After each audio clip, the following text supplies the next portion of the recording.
दोस्तों, ये बात तो आपने सुनी होगी कि कर्मों का फल और भाग्य का लिखा कभी नहीं मिटता। हम अच्छे कर्म और बुरे कर्म नीचे धरती पर करते हैं और हम सोचते हैं कि हमें कोई नहीं देख रहा। लेकिन एक अलौकिक शक्ति है जो हमेशा हम पर नजर रखती है। ये कहावत आपने सुनी ही होगी, जैसे आप कर्म करोगे वैसा ही आपको फल भी प्राप्त होगा। लेकिन मेरा एक सवाल है, क्या आप इस बात पर यकीन करते हैं कि जैसा आप कर्म करते हैं वैसा ही आपको फल भी मिलता है? आइए इस कहानी के माध्यम से समझते हैं। तो चलिए कहानी को शुरू करते हैं। बहुत समय पहले की बात है। एक गांव में गोविंद नाम का किसान रहता था। उसके परिवार में सिर्फ गोविंद और उसकी पत्नी रहती थी। एक दिन जब वह दूसरे राज्य की सीमा से निकले तो उन्हें रास्ते में कुछ डाकू मिल गए और उन डाकू ने उस किसान और उसकी पत्नी के पास जो कुछ भी था वह सब कुछ लूट लिया। और इस तरह किसान और उसकी पत्नी को डाकू ने भिखारी बना दिया। इसके बाद एक तो अनजान शहर, और अनजान शहर में दोनों का बुरा हाल था, क्योंकि अनजान शहर में पैसा ही सब कुछ होता है। किसान अपनी पत्नी को लेकर अनजान शहर की तरफ बढ़ने लगा। उसे यह चिंता खाई जा रही थी कि अब मैं क्या करूं, और करूं तो करूं कैसे। वह किसान अपनी पत्नी को लेकर कुटिया की तरफ चल दिया। जब वह कुटिया के पास पहुंचा तो उसे वहां पर एक महात्मा मिले जो एक चबूतरे पर बैठे हुए अपने शिष्यों को प्रवचन दे रहे थे। महात्मा को देखकर किसान सोचने लगा, क्यों ना शायद यह मेरी समस्या का कुछ समाधान कर दे। ऐसा विचार करके वह किसान उन साधु महात्मा के पास पहुंच गया और उन्हें प्रणाम किया। फिर बहुत ही विनम्र स्वर में उसने अपनी समस्या उन महात्मा को बताई और कहने लगा, महाराज, यदि किसी तरह आप में जब साधु ने किसान की बात सुनी तो उस साधु महात्मा को उस किसान पर दया आ गई। साधु ने अपने परिचित सेठ के बारे में बताया और उस किसान को उसके पास भेज दिया। किसान अपनी पत्नी को लेकर उस सेठ के पास पहुंच गया और उस सेठ से हाथ जोड़कर, मैं उन पैसों से कोई व्यापार करके जल्दी ही आपकी रकम ब्याज सहित वापस कर दूंगा और अपनी पत्नी को आपसे छुड़ा लूंगा। तब तक मेरी पत्नी आपके दिए हुए पैसों में आपके पास गिरवी रहेगी। सेठ ने जब उस किसान की बात सुनी तो वह पै किसान सेठ के पास अपनी पत्नी को गिरवी रखकर और उस सेठ से कर्ज लेकर व्यापार करने के लिए आगे बढ़ गया। किसान ने उन रुपयों से अनाज का व्यापार शुरू कर दिया। वह अब किसान से व्यापारी बन गया। अब सस्ते दामों में किसानों से अनाज को इस प्रकार गोविंद ने उन पैसों से बहुत ही कम समय में अच्छा खासा धन अर्जित कर लिया। जब गोविंद ने खूब पैसा कमा लिया तो 8 महीने बाद फिर गोविंद उसी नगर में वापस लौट आया, जिस नगर में वह अपनी पत्नी को उस सेठ के पास गिरवी रखकर, आप अपना हिसाब करके मुझसे रुपए ले लीजिए और मेरी पत्नी को मुझे वापस लौटा दीजिए। यह सुनकर उस सेठ ने कहा, भाई क्या बताऊं, आज से 3 महीने पहले की बात है। तुम्हारी पत्नी अचानक बीमार पड़ गई और उस बीमारी के कारण लेकिन मैं फिर भी तुम्हारी पत्नी को नहीं बचा सका। गोविंद ने जब उस सेठ के मुंह से यह सुना तो गोविंद यह सुनकर बड़ा दुखी हुआ। फिर थोड़ा धीरज रखकर उस सेठ से बोला, सेठ जी, जो होना था वह तो हो चुका है। शायद मेरे नसीब में ही ऐसा, ताकि मुझे इस बात का संतोष हो जाए कि मैंने अपना कर्ज चुका दिया और मैंने आपका कर्ज चुकाकर अपनी पत्नी को गिरवी रखने के कलंक से खुद को बचा लिया। रघु की बात सुनकर वह सेठ बोला, नहीं भाई, अब मैं तुझसे वह पैसे कैसे ले सकता हूं। गोविंद ने बार बार सेठ से अपना कर्ज वापस लेने का आग्रह किया, परंतु सेठ नहीं माना। उदास भाव से गोविंद जब वहां से निकला तो रास्ते में फिर उसी स्थान पर पहुंच गया जहां पर वह उन साधु महात्मा से पहली बार मिला था। हमेशा की तरह साधु महात्मा अपने चबूतरे पर बैठे हुए अपने शिष्यों को प्रवचन सुना रहे थे। गोविंद भी मन की शांति के लिए वहीं पर जाकर बैठ गया और महात्मा के प्रवचन सुनने लगा।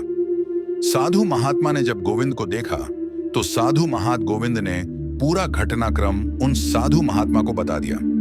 वह साधु एक सिद्ध महात्मा थे। गोविंद की बात सुनकर उस साधु ने कहा, भाई, उस सेठ ने तेरे साथ धोखा किया है। तेरी पत्नी निश्चित रूप से जीवित है। भाई, तेरी पत्नी को या तो उससे अब तू ऐसा कर, यहाँ के राजा के पास चला जा और राजा के दरबार में जाकर प्रार्थना करना कि राजा साहब मेरी पत्नी को सेठ से दिलवा दो, क्योंकि इस नगर का जो राजा है वह बहुत ही बुद्धिमान व्यक्ति है। वह निश्चित ही तेरी पत्नी को उस सेठ पर जा। जब रघु ने उस साधु महात्मा की बातों को सुना तो रघु उस साधु महात्मा की बात मानकर राजा के दरबार में जाने के लिए चल दिया। रघु राजा के दरबार में पहुंच गया और राजा के दरबार में पहुंचकर राजा से गुहार लगाने लगा कि महाराज, मैंने सेठ के कुछ धन उधार लिया था, बदले में अपनी पत्नी को सेठ के पास गिरवी रखकर गया था। जब मैं धन लेकर अपनी पत्नी को सेठ के पास लेने गया तो वह कह रहा है कि उसका देहांत हो गया है। वह झूठ बोल रहा है। गोविंद की प्रार्थना सुनकर राजा ने सेठ को दरबार में बुलाया और उससे कहा, सेठ, क्या यह बात सच है कि यह किसान कुछ रुपयों के बदले में अपनी पत्नी को तुम्हारे पास गिरवी रखकर गया था? सेठ ने स्वीकार करते हुए कहा कि हाँ राजन, किसान की यह बात मैंने इस किसान को बता तो दिया कि आज से 3 महीने पहले इसकी पत्नी की मृत्यु हो चुकी है। महाराज, अब मैं धर्मराज के पास जाकर तो इसकी पत्नी को वापस नहीं ला सकता। राजा ने पूछा, कोई गवाह है तुम्हारे पास जो इस बात की पुष्टि कर दे कि? तो सेठ बोला, जी महाराज, इस बात की पुष्टि वह अच्छी तरह से कर देगा जिसने इस व्यापारी की पत्नी का इलाज किया था। वह 4 व्यक्ति भी इस बात की गवाही दे देंगे जो इसकी पत्नी को शमशान में जलाकर आए थे। उस सेठ ने यह बात इस प्रकार राजा ने गोविंद को समझा बुझाकर वापस भेज दिया। गोविंद फिर से साधु महात्मा के पास पहुंच गया और जो कुछ दरबार में राजा और सेठ ने कहा वह सारी बातें साधु महात्मा को बता दी।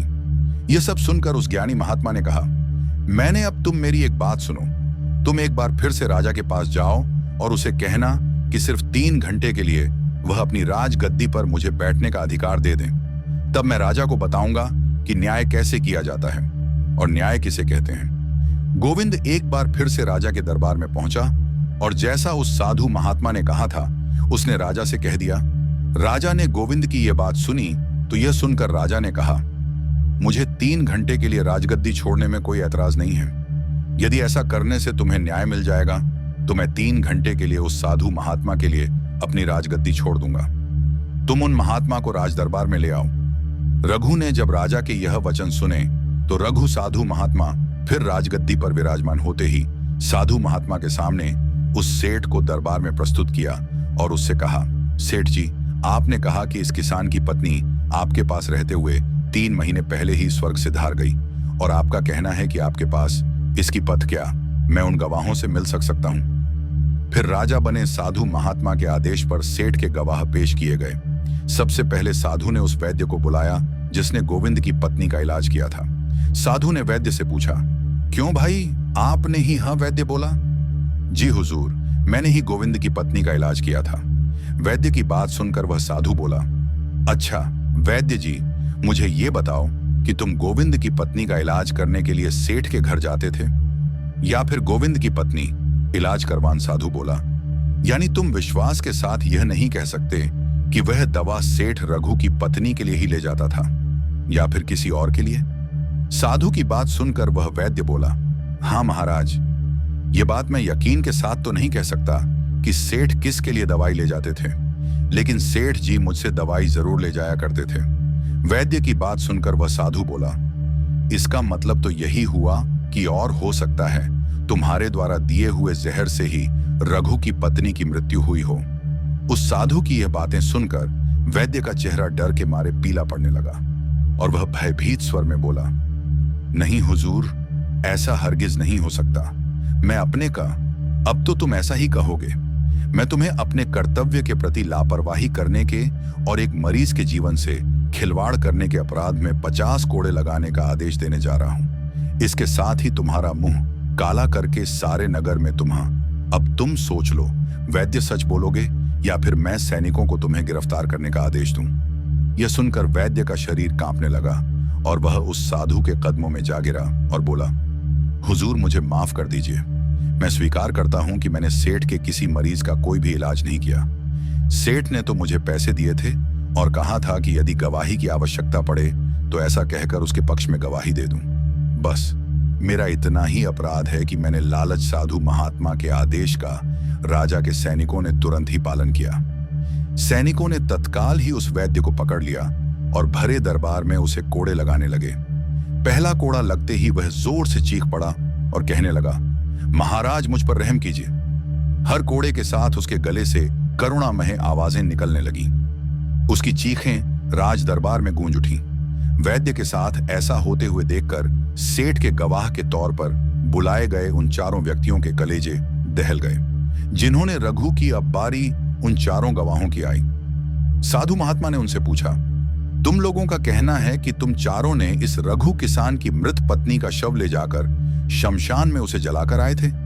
मुझे यह बताओ कि अंतिम संस्कार से पहले जब मृत शरीर को गंगा स्नान के दौरान क्या तुमने उस स्त्री का मृत शरीर देखा था? यह सुनकर उस सेठ के चारों गवाह कहने लगे, नहीं हुजूर, उसका मृत शरीर तो हमने देखा ही नहीं था।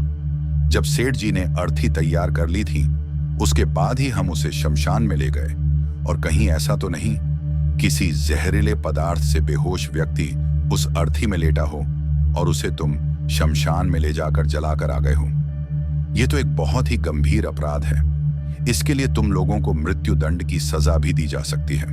वह चारों गवाह वैद्य की पिटाई देखकर पहले से ही भयभीत थे। जब उन्होंने साधु महात्मा के मुख से मृत्यु दंड की बात सुनी तो वह सुनकर उन सभी के हाथ पांव मानो बिल्कुल ही ठंडे पड़ गए हों। साधु ने विनय भाव से सेठ की तरफ देखा। सेठ जी, तुम्हारे पांचों गवाहों की तो पहले ही हवा निकल गई। अब तुम बताओ कि किसी की इच्छा के विपरीत किसी की पत्नी को जबरदस्ती घर में रखना और अमानत में खयानात के अपराध में तुम कौन सी सजा पाना पसंद करोगे? साधु महात्मा की बात उसके मुंह से कोई बोल नहीं निकल सका। राजा बने साधु ने कहा, सेठ, इससे पहले कि मैं तुम्हें 10 साल का कठोर कारावास की सजा दे दूं, अभी भी समय है कि तुम इस रघु किसान की पत्नी को दरबार में हाजिर कर दो। सजा के डर से सेठ ने तुरंत अपने सेवकों को और सेवकों को घर भेजकर गोविंद की पत्नी को दरबार में प्रस्तुत कर दिया।